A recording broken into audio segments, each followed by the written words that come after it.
The withdrawal of the UK from the EU and Erasmus Plus has profound effects on the international exchange and cooperation relationships of German universities.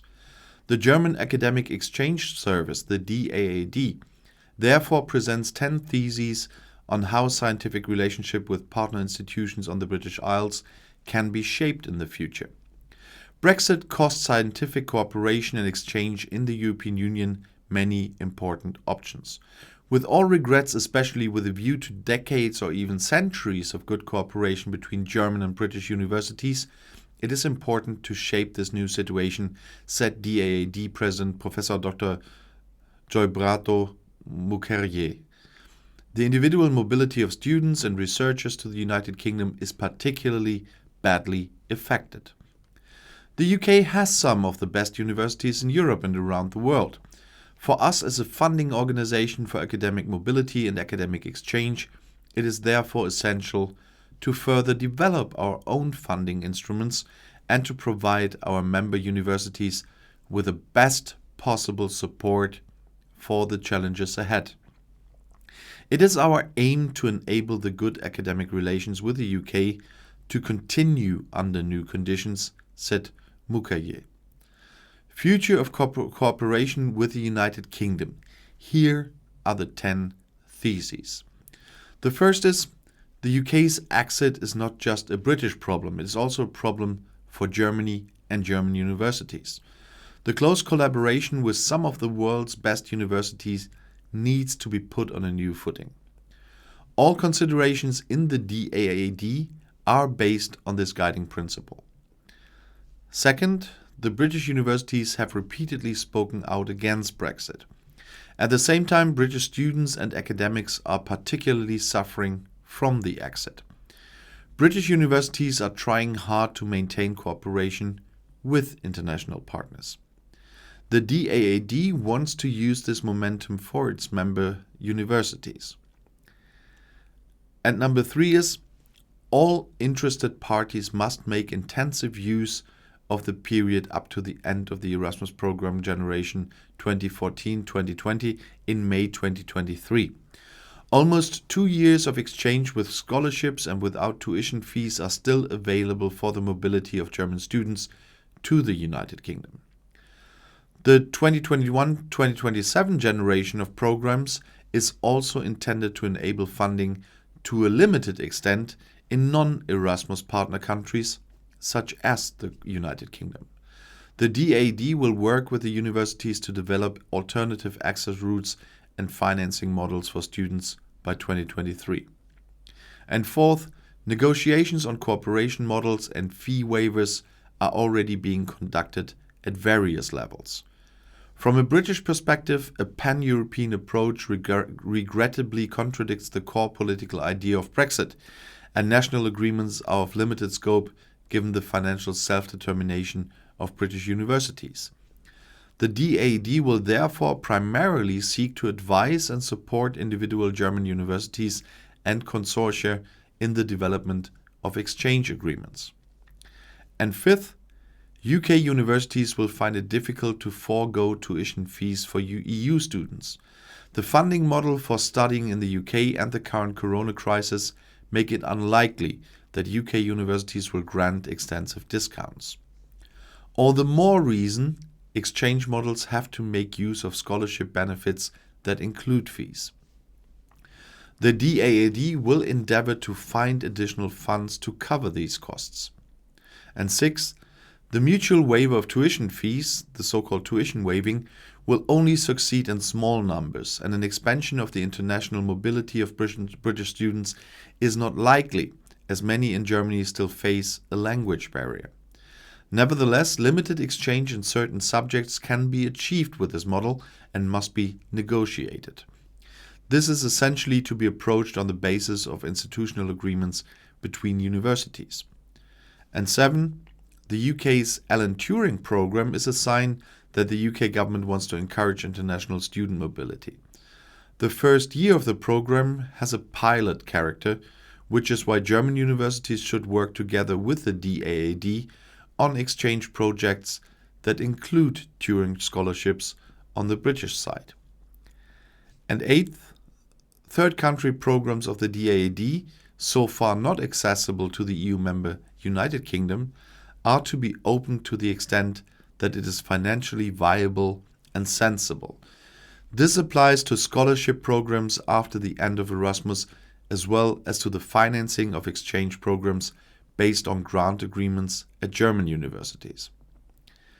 The DAAD is in close contact with its donors.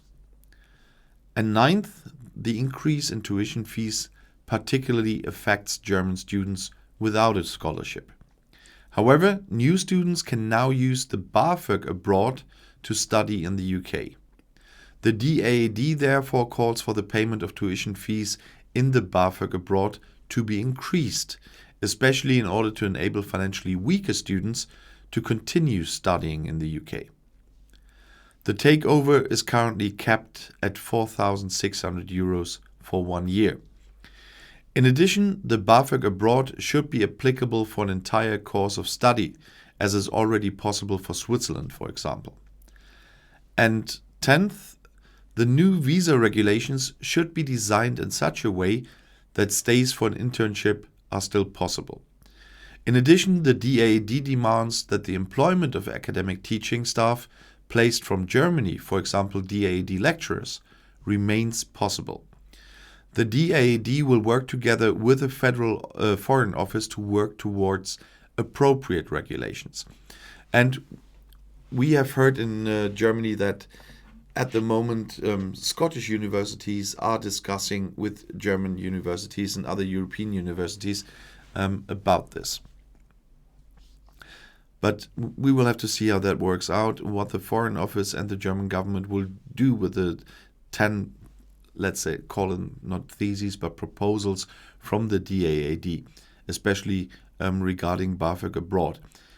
It sounds like a viable option, but we will have to see what the government will say to this. But I can imagine that this might work, depending on how expensive all universities are in the UK. But we will see. But this was just another example of one small area, still a small area that's affected by Brexit, and ways they are now trying to find to reduce the damage. That will never be something that will really replace the old membership benefit. But they will be able to reduce the damage with some of those regulations. But in the end, it's still far more complicated. But there are other issues around Brexit as well. And one came up the day before yesterday. They say ministers are weakening the UK's environmental protection in the aftermath of leaving the EU. An assessment of the government's performance has found, despite promises of a green Brexit. Legally binding commitments on key areas of pollution, nature restoration, waste and resource use have been put off to 2037, and the proposed new environmental watchdog will lack teeth, according to a report by Greener UK, a coalition of 12 campaigning groups. Newly published environmental principles, which are supposed to prevent branches of government acting in a way that could harm the environment, will not apply to key departments such as Defence and the Treasury. New regulations on chemicals are likely to be both costly and ineffective, while ministers have repeatedly refused to enshrine in law a commitment that future rules will be no weaker than those which applied when the UK was a member state. Since before the Brexit referendum, campaigners and government ministers have repeatedly said that the UK could enjoy better protections for its environment, wildlife and nature outside the EU. Michael Gove, as Environment Secretary from 2017 to 2019, led the calls, but they were echoed by Boris Johnson as well as George Eustice, the current Environment Secretary, and others. The Greener UK analysis ranked policy areas including air quality, water land use, fisheries and climate with a traffic light system, where green represented an improvement on the rules under EU membership and a red a weakening. Across the 8 areas examined, 4 water, land use, fisheries and climate were ranked as amber, meaning they were about the same. While 4, air quality, chemicals, nature, waste and resources, were red. None were ranked green. Sarah Williams, head of Greener UK Coalition, said the government's green rhetoric was not being matched by action. And one thing where Brexiteers were always talking about the Brexit benefits. In this area, it definitely isn't one. And the rules they could have made for more than a year already, because that's how long they left the EU. But we will see. And we will still have a look on other areas. I'm quite sure about this. And if you want to stay informed, please subscribe to my channel. Auf Wiedersehen.